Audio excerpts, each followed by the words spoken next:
Do you feel as an adult that you must be loved and approved by all others for almost everything that you do, whether right or wrong? Is what others think of you more important than what you think of yourself? Do you feel that depending on others is better than depending on yourself? Do you feel you should blame others for your mistakes and bad behavior? Do you think because a person was once weak and helpless that they must always remain that way?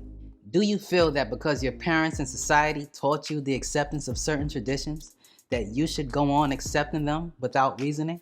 Do you think that avoiding life's difficult responsibilities is easier than facing them?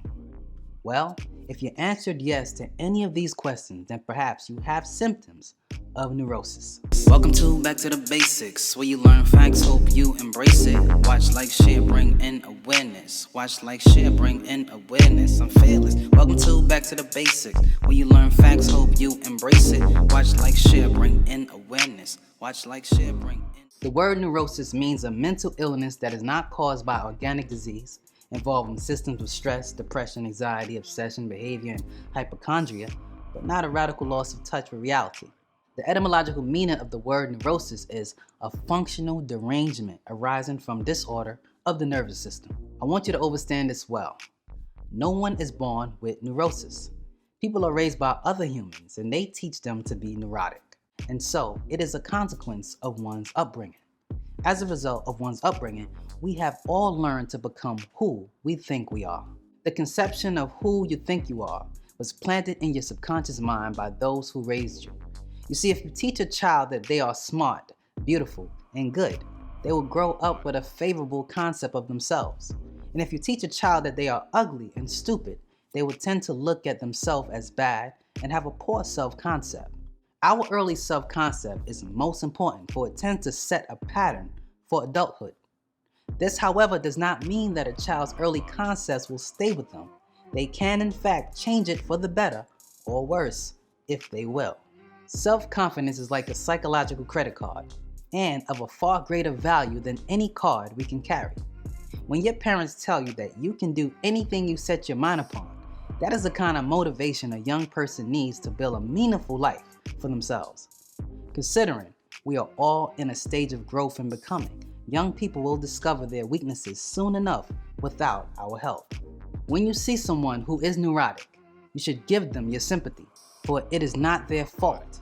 The adults around them taught them to be that way. It is like chains that are put on children to hinder them in their development. The power of positive expectation is truly amazing, and I will explain just how this magical phenomenon of confidently expecting something to materialize in our lives, and it perpetually does. It works like pure, unadulterated magic, giving each of you a magic wand to do astonishing things in your life. Those who learn how to cultivate this power consciously and actively and work at regularly do amazing things. As with neurosis, we are often taught in childhood to expect the worst. We have so often heard people say things like, "That could never work for me given my luck," indicating that their luck is frequently bad.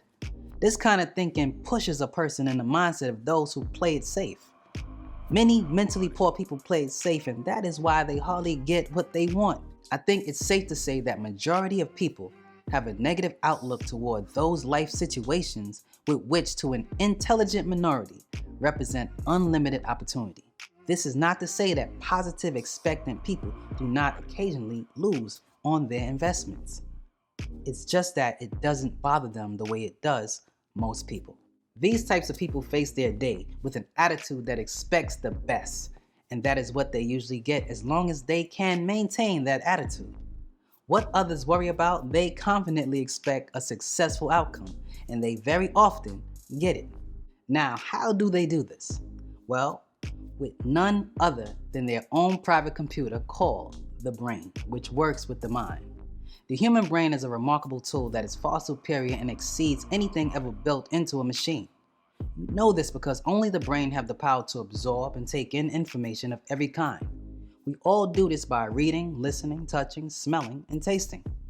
Only the brain works with the mind, which is the individual portion that feeds off the mental reservoir of intellect, the source from which the mind is fed intellect. Only the brain has the power of retention, which is the capacity to retain knowledge and recall it at will. No machine can do that. Like a massive filing cabinet, the mind can store, recall, and program information every moment. And it keeps all of it readily available for recall and use with unlimited space for additional information. Only with the brain do we have the power of judgment of logical thought. That merely means that the more facts you feed your brain, the more able it is to reason and judge intelligently. The greatest power of all that your brain and your mind has is the power of imagination. That is the ability to think creatively, to create images in the mind that never existed before on Earth, just like the computer.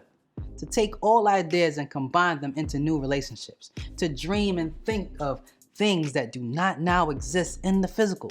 Only with the brain can we project ourselves into the future with the time machine of our mind.